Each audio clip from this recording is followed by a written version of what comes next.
Hey guys, welcome to the We Need to Calm Down podcast. I'm Devon, And I'm Joe. and this is a show where we talk about all things Taylor Swift. That's right. This is the show where two friends finally get to let their dedication to the singer of the most awarded country album ever, Taylor Swift, fly. We'll be discussing everything from song breakdowns, Taylor news, and our insane fan theories. So we got a hefty episode today.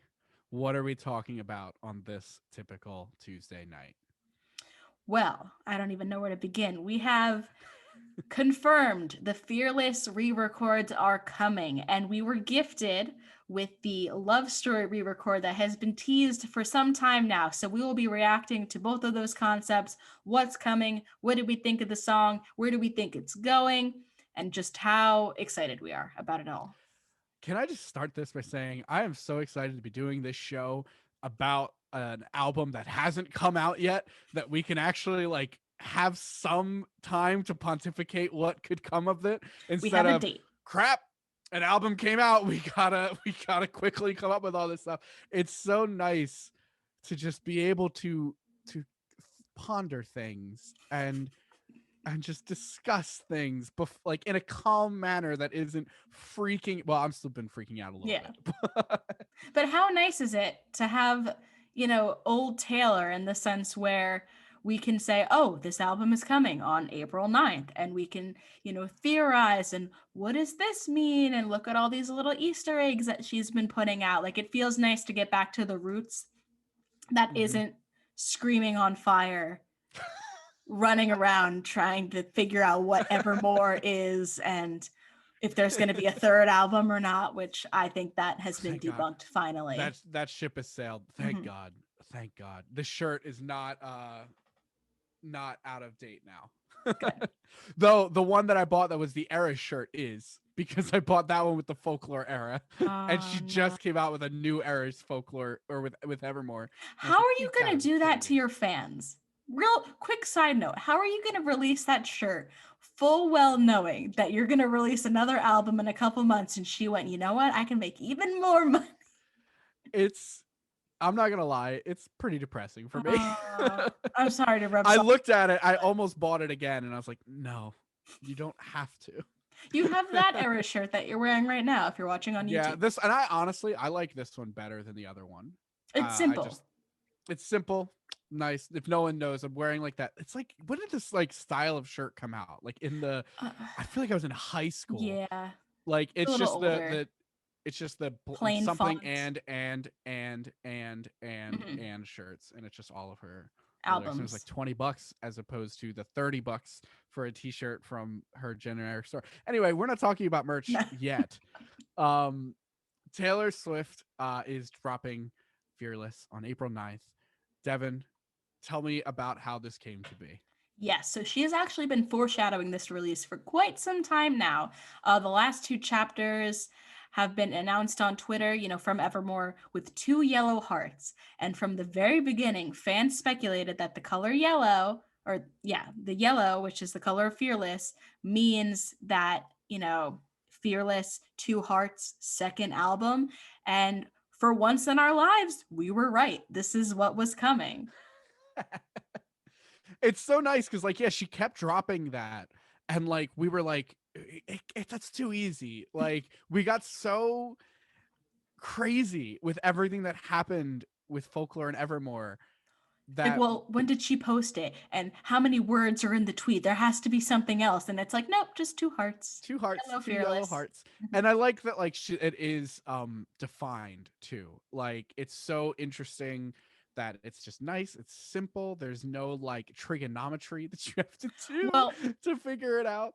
I actually got a Twitter notification about a theory that she's going to do the same thing, but with different colored hearts. Like if we see, Mhm. four red hearts, we can anticipate that red is coming, which would be Three purple hearts wonderful. is Speak Now, Hmm. one green heart, and then what is 1989? What color is that? Pink, Blue? maybe? Blue?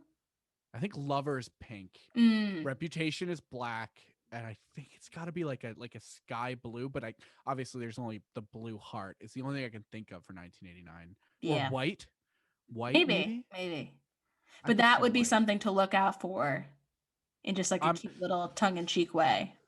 which is interesting, and we'll get into that when we talk about the future. One thing that I want to start off by saying, if you're new to the re-record idea, if you're just checking us out, if you're curious why she's re-recording her songs or want to learn more about masters and why they're important, definitely go back and listen to our episode. Taylor can re-record her first 5 albums that we posted a couple, probably late last year, like November last year.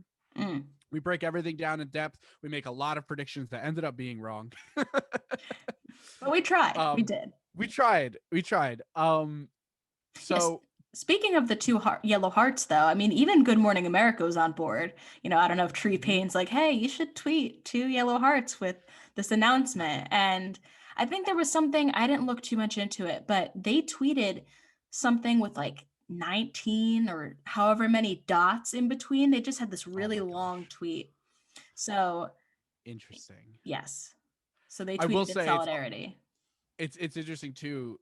Good Morning America has actually been around for the ride of these re-records for a long time. I I did some research. The farthest back I could find that she mentioned even re-recording her albums was on Good Morning America in 2019. She mentioned I can finally do this in 2020, and I'm very excited about it. So I think it's very fitting that like the whole stir of her re-recording her albums being announced or just talked about in an interview on Good Morning America 2 years ago, she comes on Good Morning America again Hmm. to announce, "Hey, I'm doing it. I'm doing the thing I said I'd do." So that's really fun. And we're also seeing Taylor lead out with Love Story. She lended it to Ryan Reynolds in December. So we could have assumed this was the record she was working on, and that it would be the first to release. We didn't assume that. But if we were a little bit smarter, I guess we could have made that connection. I mean, but you never know. I mean, Love Story is also just a very iconic song that she could have just re-recorded. We did have like that like very bold prediction that was extremely wrong, but we still think would have been awesome where she did, instead of like Fearless Taylor's version, Red Taylor's version, she made new albums and new playlists with Hmm. everything. And that could have explained it. Unfortunately, that's not the case, but honestly, she could do anything and put these songs out and we'd be excited. Yeah. I mean, I think it definitely makes sense. Like, while that idea of a mixtape, so to speak, of Taylor Swift would be really cool, and maybe it's something she explores in the future, I think that for now, just getting the masters back in her name is the most important thing. So instead of having to listen to Fearless, the old version, listen to this new version that is mine, that you can completely erase the old one from, Mm-hmm. focus on this, and then go from there.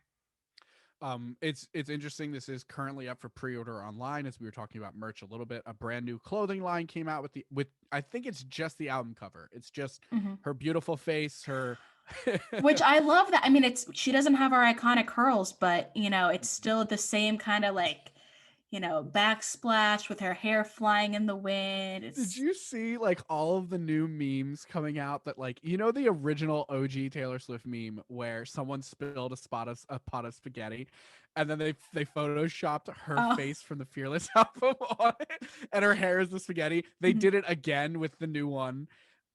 They did another one where it was like Fearless 2008 and it's just like this really crinkly like Like ramen wavy noodle. spaghetti, Mm. and they did Fearless new version and it's straight spaghetti. That's a good throwback. I Oh, love everything that's coming out of this. You can buy the CD, the cassette, and the vinyl. I pre-ordered the vinyl. It's 3 vinyl discs. I don't know if what are they called? it's Are they finals. called discs? Three Yeah, vinyls. yeah. Um, you can pre-order all of that stuff now. The clothing line is nothing that like jumped out to me.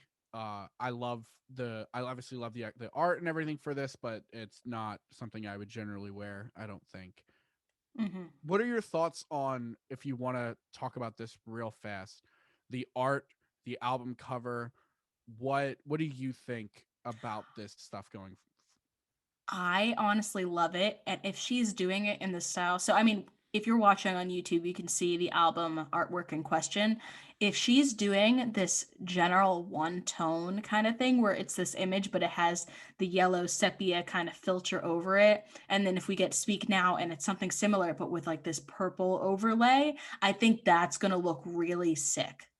And that's going to lend to, because she's going to do it. And even though I'm buying every single one of these vinyls as they come out, she's going to drop a master's collection of every Mm. vinyl. And that color orientation is going to look sick in a box art. Like in I it, like, would, yes. I'm gonna get the collector's edition. You just convinced me. I'm gonna do yeah, that, and that's what I'm gonna spend the big bucks on. I will not buy the individuals. I will buy the collection. I am I'm putting going to that buy them into the all. universe now. I'm going to buy them all. But like, there's one thing I noticed. A fan complained about this. Complained. A fan mentioned this, and I thought it was an interesting take. They were a little upset that the new album doesn't still have Taylor Swift and Fearless on it. Like, it doesn't have any words. Well, did you see the theory about that? No, That I it didn't. was What was it? so there was a theory that she doesn't have to put her name on it anymore because she owns it. So like that's her thing now. So Interesting. you don't have to Okay. put Taylor Swift. It's just this is it. I get that. I still, there's something about that old writing and everything that, like, I do understand why someone would miss it. I'm not a giant fan in general of not having the title of the album on the album. So like, that's a little upsetting for Yeah, me. I get it, but in terms of artwork, I do really like it because I It's like really the fact good. that you can just display it on a wall. Hmm. Like you can get those things and just put That's a them good up, and point. it's just artwork at that point. I'm getting so many Instagram like ads for those, like, put 16 albums on Hmm. your wall and you can take them off and remove them. I'm like, well, maybe when I get all the Taylor Swift albums, I will. You get a nice spread. Honestly, even the cassette. Like, I don't have a cassette player. If it wasn't so expensive and it was just for display, I would get it. Just as a cute little like, because you can, it's like a knickknack. You could just kind of put Yeah, it up on a shelf or something, and it looks really cute. But the vinyl's just so much money that it's I don't so have. much. But yeah, It's very so much. excited for this So entire brand image. what did Taylor say about all of this? Yeah, so she actually tweeted about it a couple different times, but the first thing she said was, I'm thrilled to tell you that my new version of Fearless, Taylor's version, is done and will be with you soon. It has 26 songs, including 6 never before released songs from the vault. Love Story Taylor's version will be out tonight. So she just kind of drops that, keeps in, what she's been doing lately, where she announces, and by the way, it's tonight. Have fun with that knowledge. And then she had this longer announcement that she posted on her social media, just like an image of this block text, which cannot talk about it enough. She hid a secret message, which is pretty obvious, that reads April 9th, coining it as the release for the record. And how nice is it that she, ties it back to her old days, people who weren't around for the initial release and, you know, hunting for Easter eggs in the little album booklet, they get to experience it too in this new age. I think that's Hmm. just such a nice little nod to the OGs. I think it's like a nice like meeting of the eras too, Hmm. because I feel like with Folklore and Evermore, and now with Fearless, her announcing in like this giant block text like an announcement about the album and giving some backstory Hmm. and some like context around the album and everything. Because she did that with Folklore. She dropped Folklore and then said, during pandemic I was Hmm. blah blah blah, and then Evermore she wrote like, I still just couldn't stop writing blah blah, and like gave us like all of this block text about it. And I think going forward we're going to get a lot more of that, and I love that. I love getting context around the album. I love hearing from her, Hmm. Like why talking she about picked why why she she picked picked Fearless Fearless. first. Hmm. And she talks about, this was really the start of all the inside jokes and like the hidden little things, like the rituals we would do. And just while talking about that, including it in the blog text was such a nice touch. I really, really appreciated that. We're not going to sit here and read the block text out to you. Mhm. If you're a Swiftie and you haven't read it yet, it's available on literally every social media imaginable. It probably is on some that like aren't even out yet. Um, the one things that I think are interesting. One, she did use the terminology the vault, which is like I always equate to It's like Disney. Disney. Yeah. Glad glad we're on the same wavelength with that. But it 26 songs. The re-release will include 26 songs. So to put that in perspective, the original Fearless had 12 Hmm. and the platinum version had 19. Which was already a lot. That's a lot. Hmm. That's the most that she's ever put out. Like the second most is 17, that she's been like kind of like the industry standard for the new Taylor owns her own album era. From Hmm. Lover all the way to Evermore, it's been 17. but 6 never before released songs that almost made the album that never did. I think that's an important thing to talk about Mm-hmm. because it doesn't imply that they're new songs. Mm-hmm. It specifically implies that they were just never officially released. Like she had to choose which ones, and she was really, pained to not include them on the album. Mhm. But now that she can, she's painting this larger picture of what the album could have felt like. Which I'm excited for, and we'll talk about more of that down towards the end. Mm-hmm. Another thing to note: the 20th song will be today was a fairy tale, which was originally written for Valentine's Day, which came out Mm-hmm. yesterday.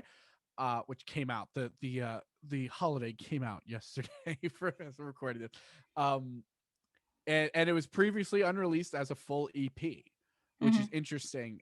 We can note this later, but this gives us hints that she might give us Sweeter Than Fiction. She might give us what's the other one? Crazier? Crazier from the Hannah Crazier? Montana movie. Oh my gosh.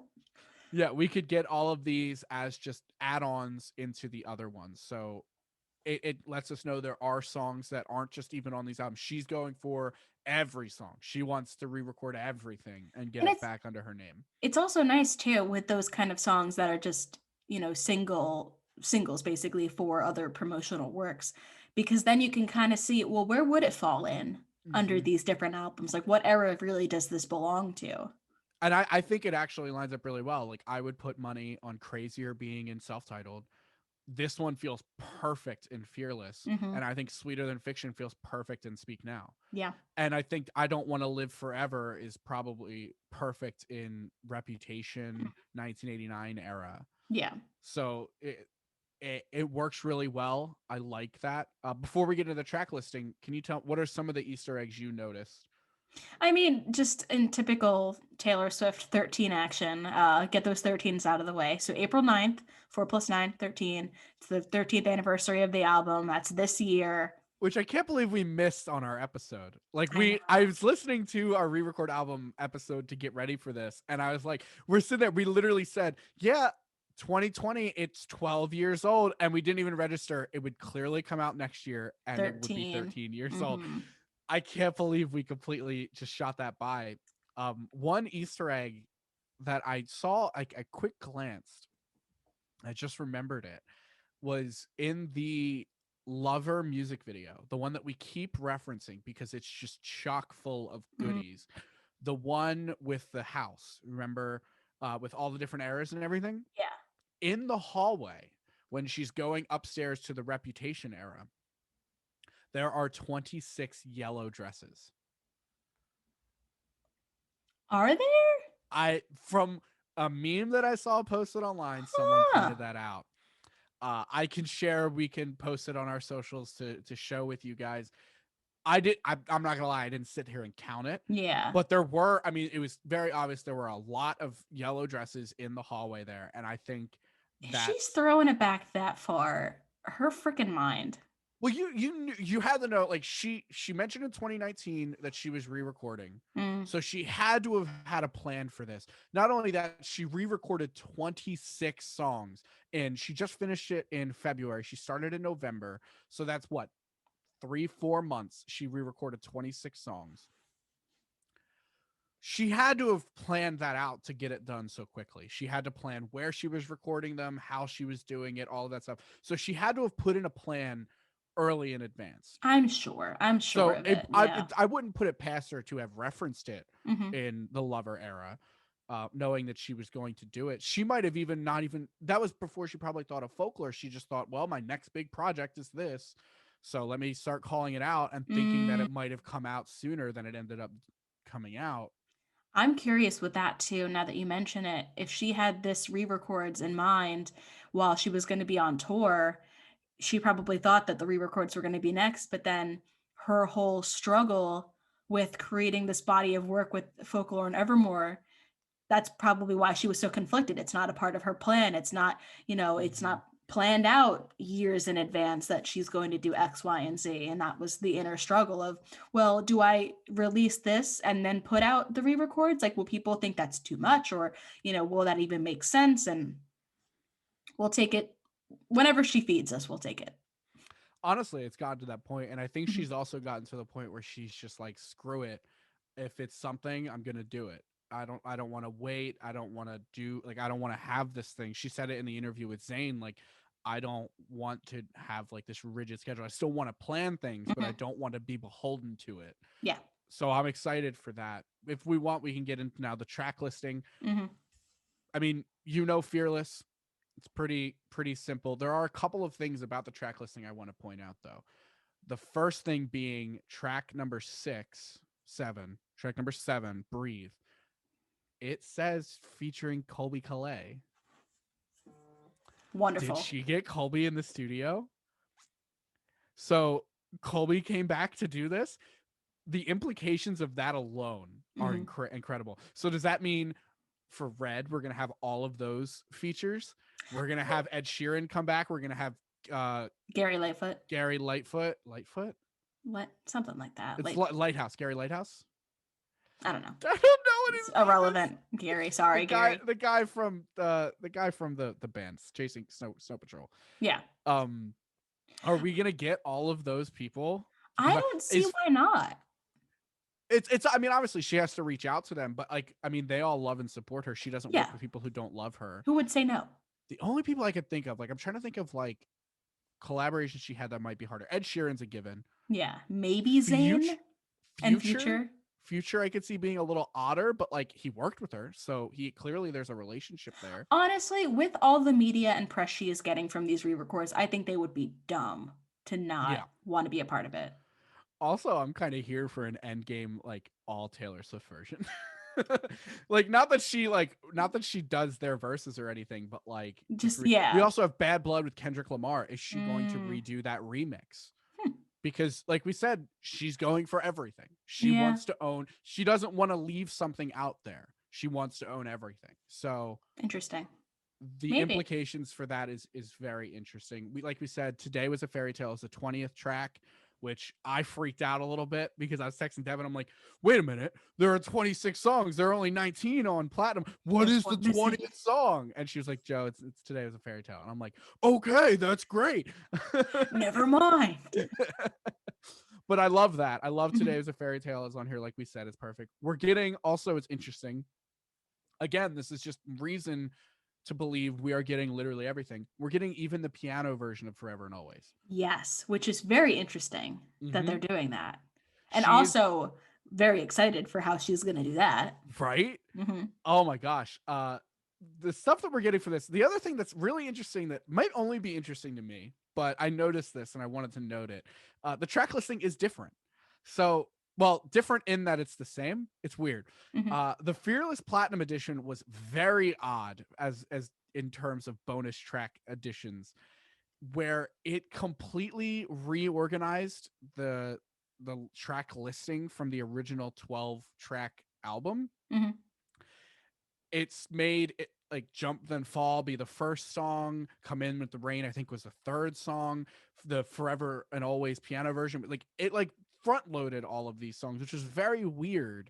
Mm-hmm. I can't think of another album that does that with its bonus or its special edition. She decided to go back, so she put it in its original 1 through 12 standard edition and then put the bonus tracks at the end like a normal person. But it's interesting that she did that because it's different than what she had done. She's not doing the platinum edition. She's doing Fearless plus bonus plus bonus plus bonus bonus bonus. Because we're So you getting have this bridge, and then you have the post bridge, and then the bridge after the bridge. and bridge number 2, and then the ending bridge, and then Oh gosh. speaking of bridges, other side of the door. We'll get to that. We'll get to that. We'll get to that. So that's the only thing. Is there anything about the track listing that stands out to you? In terms of just the track listing, not really. I mean, I think it's nice that she went back to the traditional, because she does it on every other album where the bonus tracks are at the end. Mm-hmm. I believe. That's just that's the industry standard, Mhm. and Taylor Swift is the music industry, so At this point, yeah. makes sense. Yeah. This one, we didn't make a lot of notes about this, but I'm just curious to get from you, what does Fearless mean to you? Okay, so Fearless instantly throws me back to my middle school days. For those of you who are relatively new to the podcast, I had put out a little fun clip when we reached what, 50 subscribers or 25 subscribers. It was a It low might have been number. 25, I but think yeah, it I was I think low. I lowballed it. We were still relatively new. So if you look back on our page to like one of the first 10 videos maybe or so, I had posted my middle school lip sync competition video where me and two of my friends lip synced to Forever and Always, which is, on the Fearless album.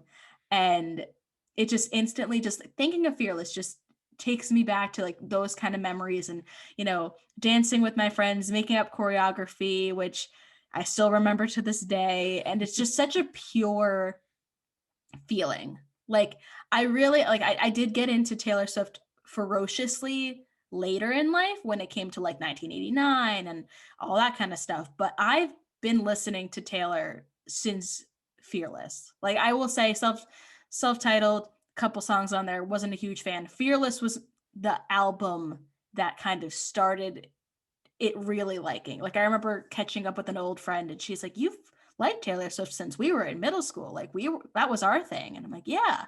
So it just really brings me back to those nostalgic kind of childhood days listening to this album in the car with my mom and it with me, just like very very nice. I feel the exact same way. This was hands down the first Taylor Swift album that I got into. Uh, and we could talk about it when we talk about Love Story. Love Story, arguably, I mean, I have no proof, but I'm 90% sure it is the first song by Taylor Swift I ever heard. Mm, And Fearless, it was back when I was jokingly into Taylor Swift. Like I had these girls that were like really into her and I thought they were really pretty and I was like, you like this crappy country artist, blah blah blah. And then I was like, oh fine, I'll put her on so we can listen to her, like making fun of it. I did the same thing with Kesha and like mm, most pop artists that I love now. And over time it was just like it went from like sarcastic enjoyment to all right, in my free time I'm gonna listen to this. And I was went crazy with it. I think it was right before Speak Now came out too, but I downloaded every Taylor Swift song. I listened to the original, I listened to self-titled, listened to this, listened to the bonus tracks that weren't released that I think might be now released mhm, on my iPod. Someone made a comment on Reddit that was, suddenly I'm transported back to my high school bus, listening to my iPod, listening mm, to this going home, and I was like 100%. yeah. Like I, I remember listening on this is huge to me, on wired headphones in my bus, like just Taylor Swift, Love Mhm, Story, You Belong with Me, all of these songs. I texted a friend that I don't talk to very often, but I was like, "Do you remember like when we were at the school for like youth group and everything?" And like she's like, "That hallway, we have so many memories. This song was huge there, blah blah." And we're just like reconnecting over mhm, these memories of this album in a specific place. And it's funny because I was thinking about this a lot today because I've been listening to Love Story on repeat. It's a great song. And I've been thinking about Fearless a lot. And like, don't get me wrong, I have listened to Fearless countless times since then. Like, it's not that it's like I only listened to it at that era and I stopped. I mhm. have been listening to Fearless religiously since. Like, I've never stopped. Yeah, it's always a nice like callback, and like I Yeah. really want to listen to Fearless today, and you put on the Yeah. album. Or Mhm, just shuffling Taylor Swift songs and I'm still listening, like Coming with the Rain, The Way I Loved mhm, You, like all that stuff. I never just stopped listening to it. But like going back and have it being re-released, it's so weird. I never got that like aggressive nostalgia mhm, when I was listening to it, say last month. Like I never got like, do you remember when we were in the hallway at TCA, blah blah blah? Like I've never gotten that. And now that it's being re-released, mhm. it's like this weird different way that it's coming back. Yeah, it's like you're giddy about it, and Yeah, it's like like it's like you're actually being transported. to the release, because it mixes the excitement of a new album, like the theorizing and just the general hype about it and everyone making all these memes and stuff, and it's tying it back in with something that we already know that we experienced. Like, granted, Hmm. maybe I wasn't super excited about the release of Fearless because we just kind of experienced it as it came out and as the singles, and oh, who's Taylor And we Swift? didn't know how big it was going to be. Yeah. So I think it was more so we know the feeling of getting a new album and we know the feeling of Fearless in that time. So it's a nice marriage of the two. I think there's another factor in there too that's just we're actually listening to it. And I know Mm-hmm. that sounds dumb, but like when you hear a song and you've heard a song for 13 years, Mm-hmm. you stop listening to it. You listen to new songs and like you feel new songs. Like they're like a new band, like the band Camino I just found last year, and I listen and feel all their songs. Taylor Swift comes on, I can literally sing. It's like it's like driving. I can sing all of Fearless without even having heard it. Like it, you know what exactly what I mean? Like Oh, it's just really? playing in the Yes. background. It's really weird because I've had this happen to me when I'm driving. It's probably bad, but I'm driving and I'm listening to something on Fearless and I'm singing along, but I'm thinking something completely different. Hmm. And I'm like, wait, I've been like I haven't stopped singing, right? Like I've been Yeah. singing along, but it's just such second nature, and you know this by heart that it's just not even like exact. You're not like consciously listening. It's more of just like your mind already knows, and it's just taking you where you need to go. But Hmm. now that we have this new content, there is something to relate it to, and you say, well, that's not the thing that I know by heart. That's not the inflection in Hmm. this one word that I know of. It's so interesting. That alone is throwing me for such a loop, and Mhm. I'm so excited. Like I can't even put it into words like how excited I am for everything coming out. I have been just hold up, just like this episode could not have come sooner. I'm so excited to just talk. Um all right, so let's talk some more about Fearless real quick before we get into Love Story. Why Fearless first? Mhm. So there's this fan theory that's been going around that she started with Fearless because of the line, "We were both young when I first saw you." So thinking of, instead of Romeo being a love interest, we are now Romeo. We've been with her since we were young. She was also young. You know, I texted you about it. When I saw the lyric video, I almost cried. I was like, this is just so heartwarming and nice and nostalgic and pure. It's just, oh, so emotional. Like really 13 years ago. It's so funny because we were like, I remember when we were doing the reactions to Folklore and to Evermore, and we were just like, why are you breaking our hearts and making us cry and like all this stuff? And now it's like nothing but happiness, but we're Mhm. still like crying Yeah. and like sad and like tired. It's a good cry now. Yeah, it's like a happy, jovial cry. Like It's like a puppy being reunited with his family. I'm losing it. Uh, it's also interesting. There's another random meme that I saw. But the album artwork, Mhm. it looks very similar that she's wearing the shirt that Romeo is wearing in the Love Story music video, Mm. implying that she no longer needs Romeo. She's her own Romeo, which I think is like a nice little nod. Like there's just so many tiny little things to break down from this. We did allude at the top of the show. Fearless is also her the most awarded country album ever, like ever. And I had to double check that because I didn't believe it. Good Morning America said it. It's just like it's her big break album. People Yeah. know and be new to, like, you knew Picture to Burn, Mm. you knew Tim McGraw maybe, but you didn't know Taylor until Fearless. You didn't know until Love Story, until You belong you with Long with me. Me. Mhm. So again, it makes sense to skip over self-titled And and yeah, start with this one. and honestly, I mean, it is her most commercially successful album with Love Story. Like we said, You Belong With Me, smash hits that was on the radio constantly 24/7. You're Not Sorry was featured on an episode of CSI. Like it makes sense that she would start with the album that kind of started it all. Like self-titled technically started it all, but Fearless was really what launched her into the Hmm. projection that where she is now. So 100%. yeah. It's also interesting. Fearless is like we mentioned before. It's a monster of a record. Hmm. It has 19 tracks. Like it's probably the most time consuming of the ones to do. Not to mention that she added another 7 songs on top of the original.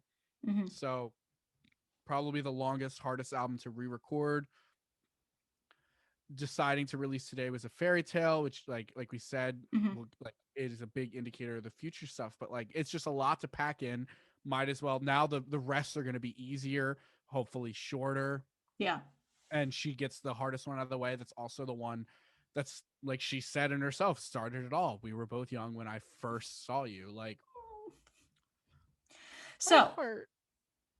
speaking of six vault songs, is what are these songs? So you I know have predictions. unreleased Taylor a little bit better than I do. I know two of these songs that you mentioned, but what are your predictions? So I have like this weird relationship with these songs. Hmm. I will be very honest.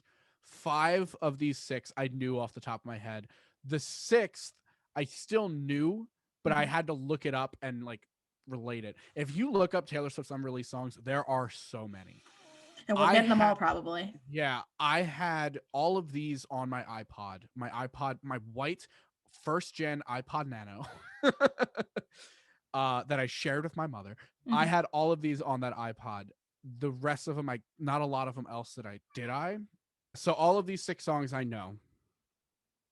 Number one, I think is probably a good bet is I Heart question mark. Which I remember listening to like on YouTube. Hmm.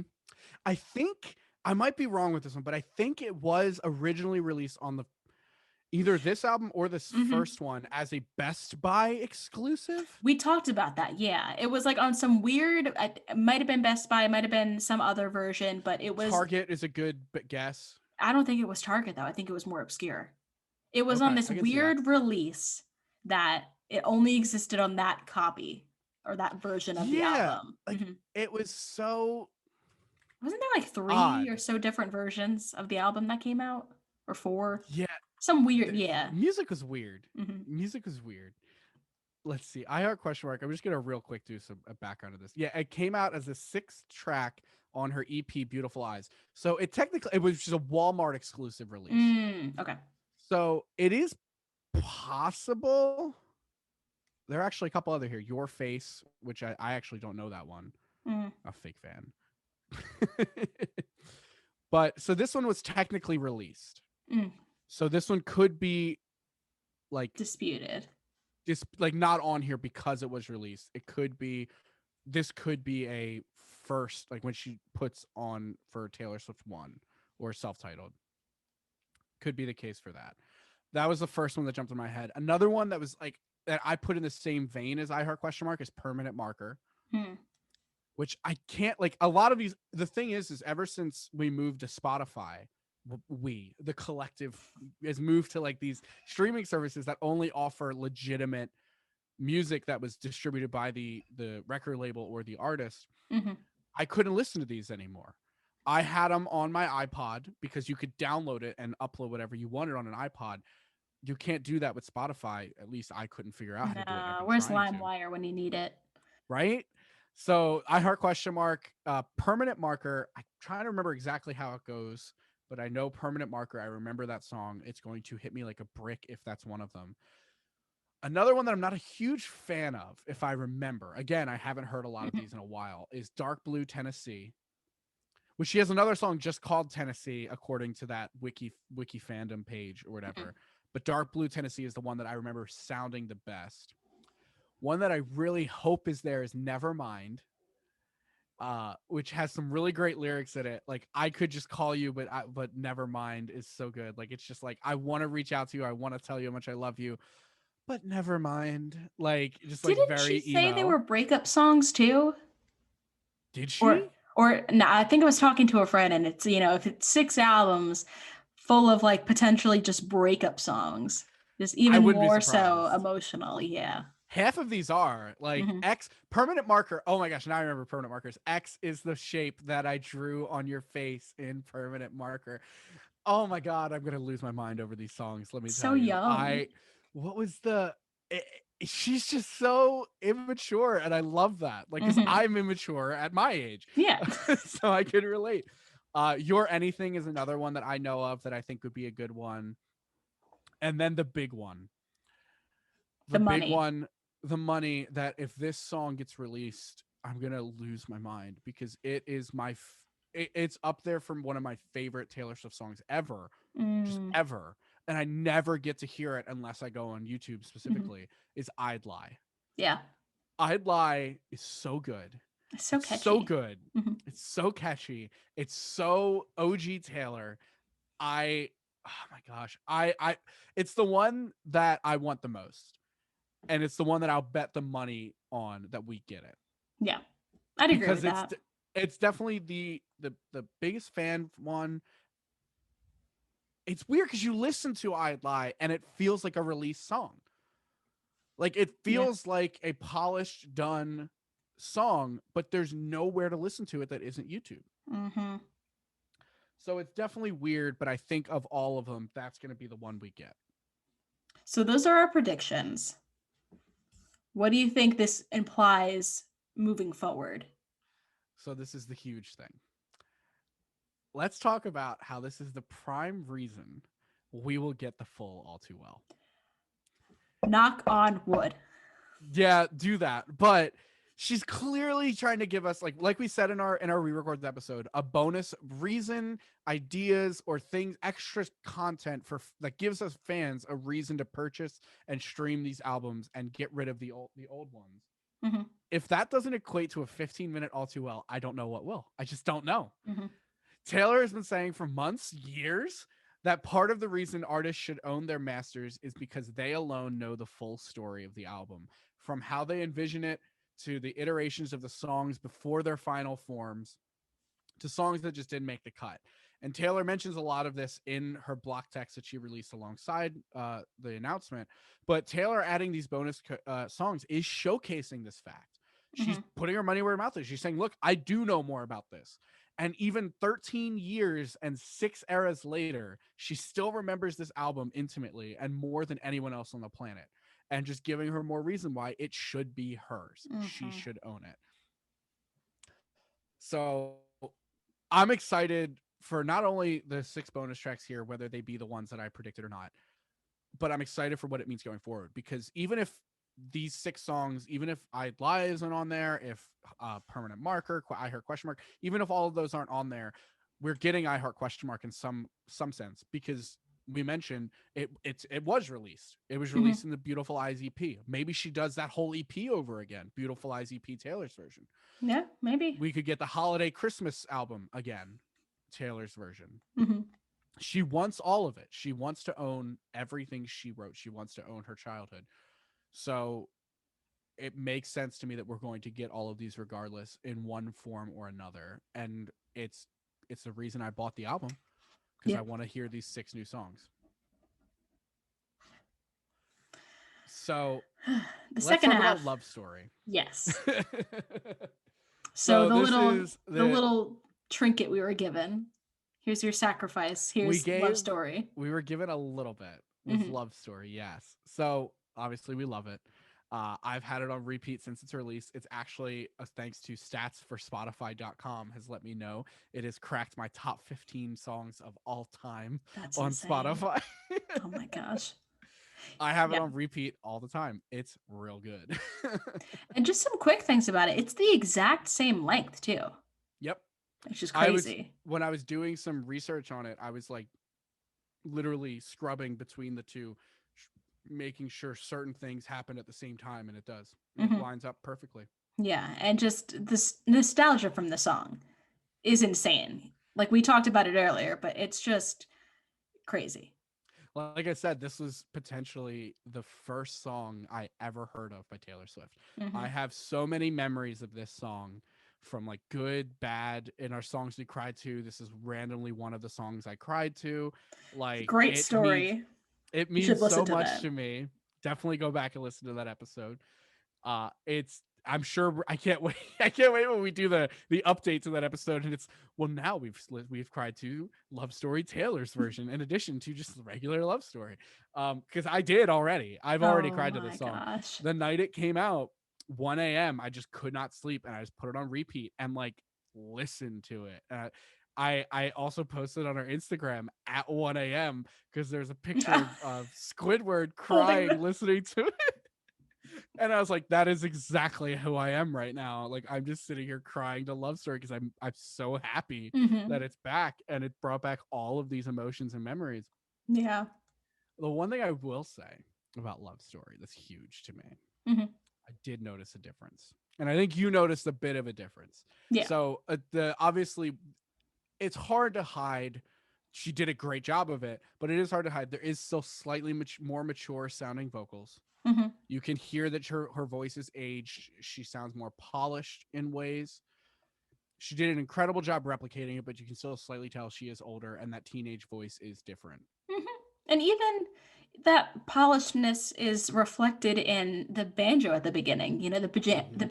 bajando, the The Bajambo. band, the band, I like Devin's like Devin's like music quarter. She just throws out like Mellotron and all these ridiculous like bajanjo. instruments. But But the banjo is, you know, in the beginning or the earlier version is very twangy, and this version it does seem more polished. It's mm-hmm. showing she's a little bit more refined. She can still get a little scrappy as we'll see, but it's just she is older. She is matured. She this is her craft. She has honed her craft.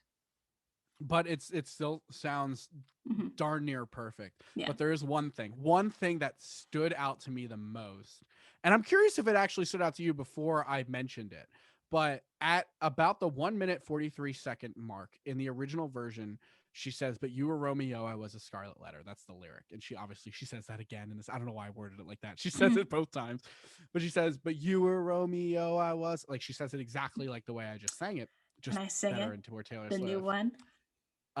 And yes, and it's fairly plain. In the new version, Devin, how does she sing it? So she adds a little spice to Romeo. She goes, "Ha ha, cause you were Romeo. I was just like the little. Mm. She whips it. She Yeah. whips it a bit. Like, yeah, like it's I noticed it immediately when I heard it. I was like, that sounds different. Like it sounds like Taylor. Don't get me wrong. It hmm doesn't sound like off brand or anything. Like I believe it.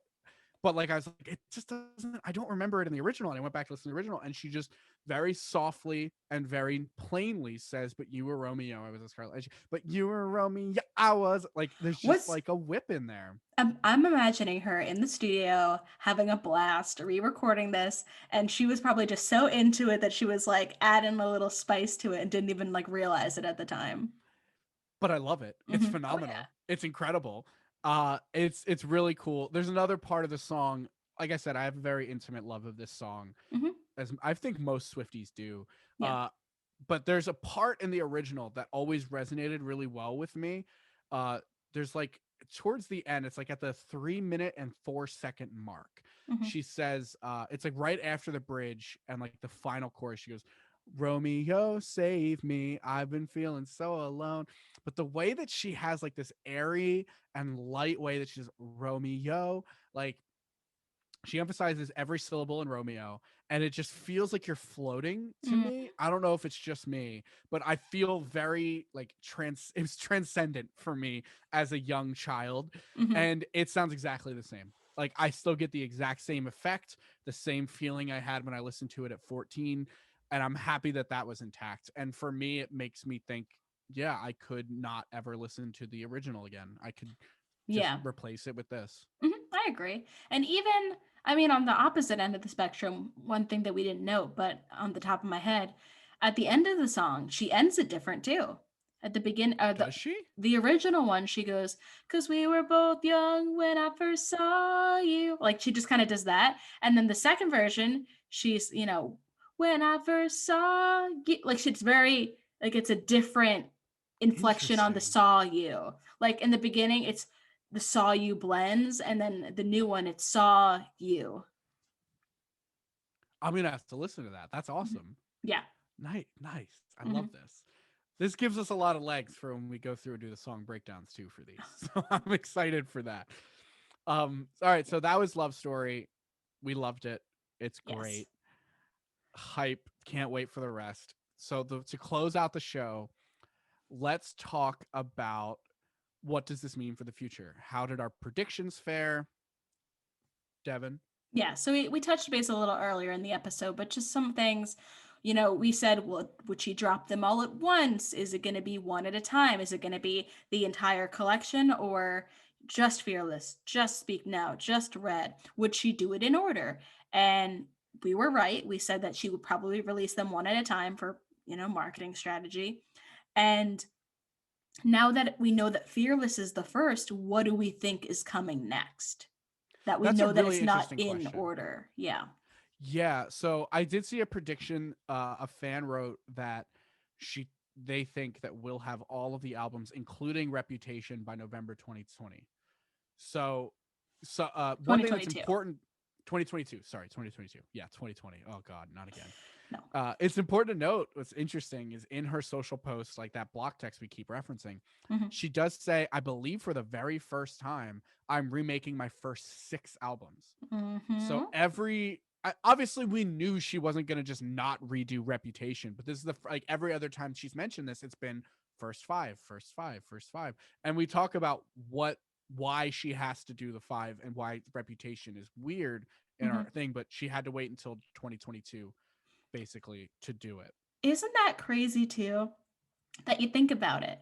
And the whole re record saga will end on Reputation, which was about this big controversy in her life that Yeah. now she is finally, it's like a second meaning of what Yeah. this album could mean. I I'm so excited to see where this journey takes us. I think it's going to be interesting. So they also predicted that there would be an Eras all Eras tour, Oh, I which I would don't know how die. I don't know about that, but like yeah, like instead because and that makes sense too because Hmm. the I went to 1989, I went to Reputation, I didn't get to go to Red or Speak Now, and but Yeah. I did see Speak Now Hmm. on the World Live tour or Yeah. whatever. And whenever she puts out an album, every song on that album is the forefront of the tour. You saw 1989, you saw every song on 1989. She did Hmm. not skip a song, and she barely played any of her old songs. She played like Love Story and I Knew Hmm. You Were Trouble or We Are Never Getting Ever Back Together. Like those are the only two old songs she played. Reputation was the same thing. Hmm. So if we get an all eras tour where she just picks 2 or 3 songs from every album, It's I'd like love. Taylor Swift's The Classics, Well, like she could all of also do it your. like a medley because she's Mm, done that before. I just watched someone like for 1989. I think it was 1989. It could have been Reputation. She did Wildest Dreams with Enchanted mm, and like just combine those 2 songs. No, yeah, that was 1989. For Reputation, she did Long Live and another one. I don't remember what it was, but she mhm. combined those two together. So I can see her doing a lot of that. For Speak Now, she did Back to December and what was the other one? You're Not Sorry, I think. I'm not sure. Yeah, she went back to December and then said, "You don't have to call." Like she went into "You're Not Mhm, Sorry" and then went into the was it Nicholas Sparks or that's the author, whoever the girl is that did apologize. She put that in there too. okay. So the whatever tour it could be Mhm, all of that. But interesting to note, it took her about 4 months to finish Fearless. Like we said, she started in November, ended. She said she just finished in February mhm. and it's a 2 month time for it to actually come out. And this again, like we said, longest and the longest more songs than any other album, and most likely will stay that way, even with adding bonus songs to whatever other album she comes out with. Like we said, the most she's ever put in is 17. So even if she puts 6 bonus songs in every album, it's the most is going to be 23, which is still a lot, but I'm curious how many bonus songs she's gonna have on the other albums too. Like yeah, that's a cool little thing to theorize as well. Just what does that look these are going like? to be huge. They're Hmm. like, I mean, you think about it, she has 154 ish, 150 ish songs in her discography total that were released. Hmm. And she wants to own all of them plus these extra songs. And like, it makes sense that she's going to give us more incentive to continue to buy them. Yeah. So I can feasibly see an album being re-released every 3 to 6 months going forward. And I think you even said that specifically. You said every six Hmm. months in our episode. So It's just so long, but it's it's nice. It's so nice long, to but sit in honestly, it's them. perfect. It's Yeah. perfect because we Hmm. get like truncated eras and we get to live in those eras for a bit. And we, for us, it's nice. We don't have to break down anything new, Yeah. Very true. which selfishly we're excited about. But I think it's extremely feasible, and I think it's important because Taylor wants to own her music sooner rather than later. Hmm. She doesn't want to just sit on this and wait for years for it all to come out. She's doing this, yes, for the fans and for everything, but at the end of the day, this is for her. She Hmm. wants to own her music again. So it's not like she's going to sit and do like this long drawn out thing. She Hmm. wants her music and she wants it now, called Yeah. JG Wentworth. So I can see that timeline of November 20 or 2022 being Hmm. Fearless or Reputation coming out, I could see that. I agree. if And not early 2023. that just saying 2023 Yeah, feels right. weird. Oh, ugh. Well, I did call it, I will admit, in the episode where we talked about the re-recordings. I can skip self-titled. I would love to come back to it, but Fearless is the one that I wanted to hear first. Fearless, Speak Now, Red, go through 1989 still feels kind of recent, so maybe we come back to self-titled at that point.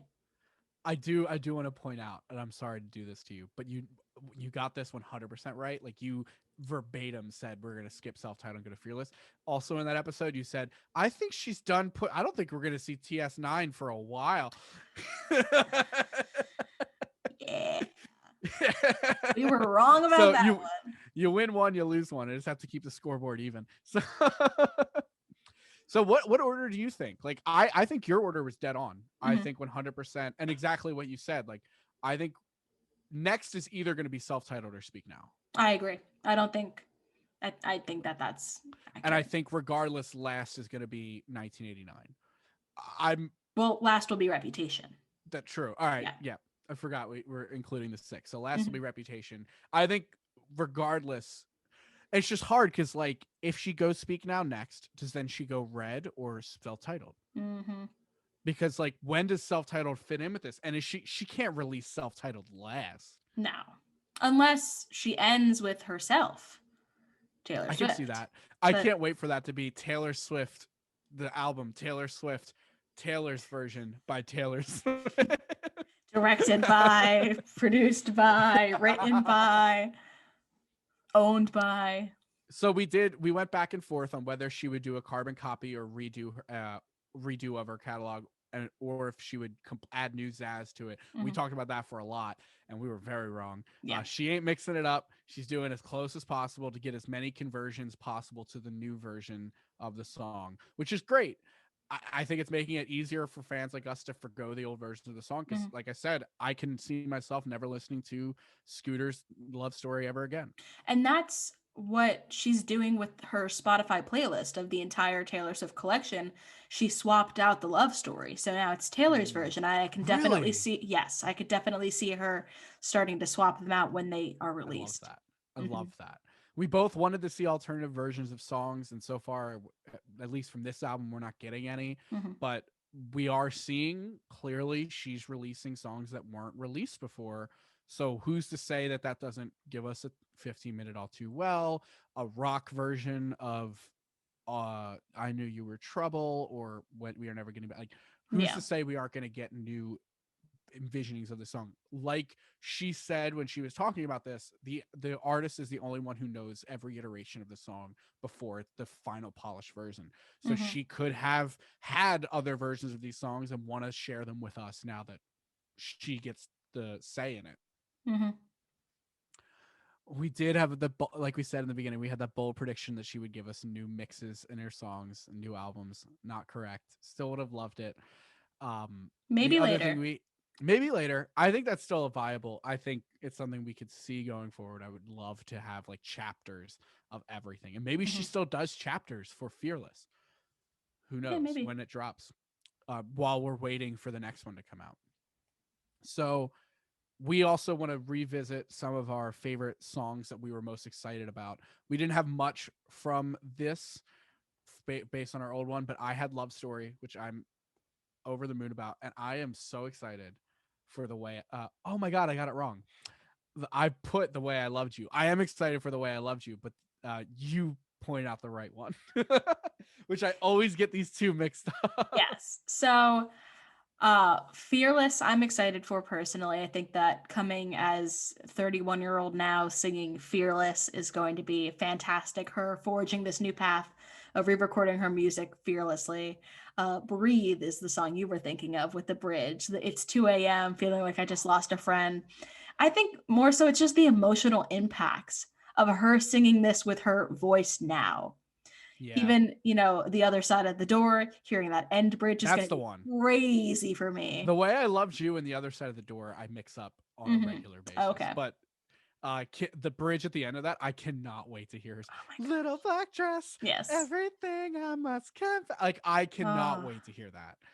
and even I think another one that I'm really excited for, another commercial success, You Belong With Me. It was such a huge song. There was so much to it. I feel like she has to do something special with it.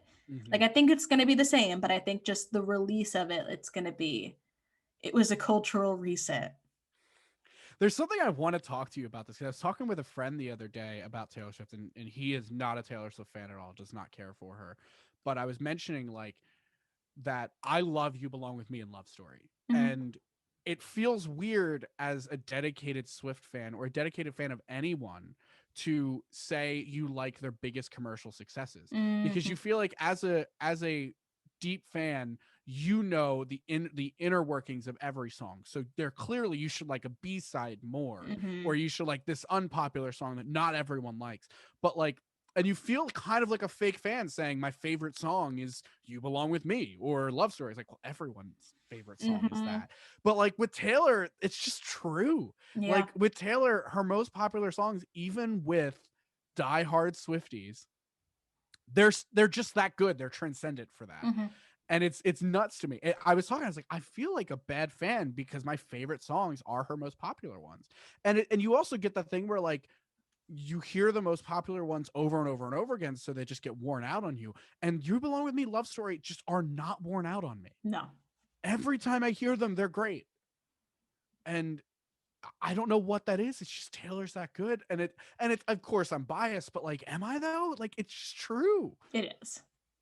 You Anyway, are you not added wrong. something here that I'm interested about. So, if we are going forward, I think that maybe we get something about Evermore, but maybe she's kind of, I don't know where she's kind of Like a standing Long with Pond Evermore. studio. A Long Pond Studio with Evermore. However, I definitely think that there is going to be some kind of documentary that goes over all of these re-records. I think we're going to see footage from the past, kind of like we saw in the Love Story music video. I think we're going to see old footage and old recordings of just her growing up and her talking about the process of re-recording these songs. I hope she does, at least selfishly. I think that that would be so satisfying as a fan to see an artist just reliving these songs and just the joy that they brought to her. I would lose my mind. A Mhm. 7-part documentary series. So to open up how I was in high school a little bit more, my musical taste and why I was so sarcastically into Taylor Swift. One of my favorite bands in high school is Avenged Sevenfold, which is a metal band. Yeah, I know. But on YouTube back then and probably still now, they put out a long like an hour long documentary on their making of their self-titled album. And Mhm. it was just like videos of them talking over the songs, what went into it, like interviews with everyone in the band, everyone that like came in, like them. There was one part where like they brought in Danny Elfman and they had like these strings and everything, and they're recording, and like they stopped recording. They're like, wow, those vocals are insane, and like they have that video in there. They have one of like their drummer just like laughing for the laugh sounds on one of the songs. They're just like, I can't believe we just recorded like 10 minutes of him laughing just for part of the, like, it's just like all of these stories Mhm. in the recording booth. And I'm like, why don't more bands do this? Because it was so entertaining and it Mhm. was so cool to peel back the curtain and see that process. If Taylor Swift did that, I would lose my mind. Oh yeah, that would break everything. To That. see her processed and everything, Mhm. I, I would be beside myself. I would probably watch it every day for a year. Like it's something I think, and I think she's starting to get to that point where she's definitely being more intimate. She's showing more stuff about herself. So I think Mhm. it's feasible. I think We saw it. 100%. We saw a documentary at the beginning of 2020, which was nothing to do with music. It was just to do with her, which was awesome. Mhm. We saw this Long Pong Studios where we got like the intro to what this could be, where we saw her taking interviews and talking about each song in depth. Now that she knows she's in a studio, what's to stop her from just recording the before the Long Pond studio sessions? Mhm. I definitely think she's in this era that we saw with Miss Americana, where you just have this vault of content. Like, just, okay, we're gonna go record, just, or we're gonna, re-record this album.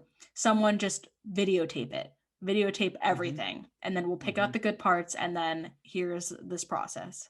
And seeing like, and then like when we have the features like Colby Calais coming in and doing Hmm. like a, when she asked me for this project, like, Yeah. and then, well, what did you think the first time you did it? And like just hearing like Hmm. all these stories come together. And then even with Reputation specifically, when she Hmm. does that one, like just seeing like, we didn't get to hear anything about Reputation No. because it was so lock and key and so like special to her. We just got the album. We didn't really hear a lot about it. So like seeing the process, hearing stories and everything, I can see like a 7-part Netflix documentary or something, or 6-part, whatever, however many albums she's gonna do, like a 45-minute episode on each album. Devin, you got me so excited. I'm so worked up over here. Oh my god, I'm sweating. Like, All I right. need Well, this so bad. All right, I'll give you time to cool down. the process. So, thank you guys for listening to this episode. We went a little long on this one, I think. Yeah. If you like what you hear, please be sure to give us a review and a 5-star rating on Apple. Right now, that is the biggest way to grow us on that platform, which we're really kind of like jumping at right now. If Tell a friend about us too. If you have another friend that likes Taylor Swift, or someone who you think you want to show this off to, or you have a theory that we backed up, use us as cite your source. Tell them about us. Yeah, and make sure to follow us on social media, subscribe to our YouTube channel if you want to see us and our beautiful little faces and backgrounds talk about this. We are at We Need to Calm Down podcast. If you have a suggestion for an episode, we have a bank of suggestions and episodes that are in the works that we're They're in just the waiting. vault. They're in. Love it.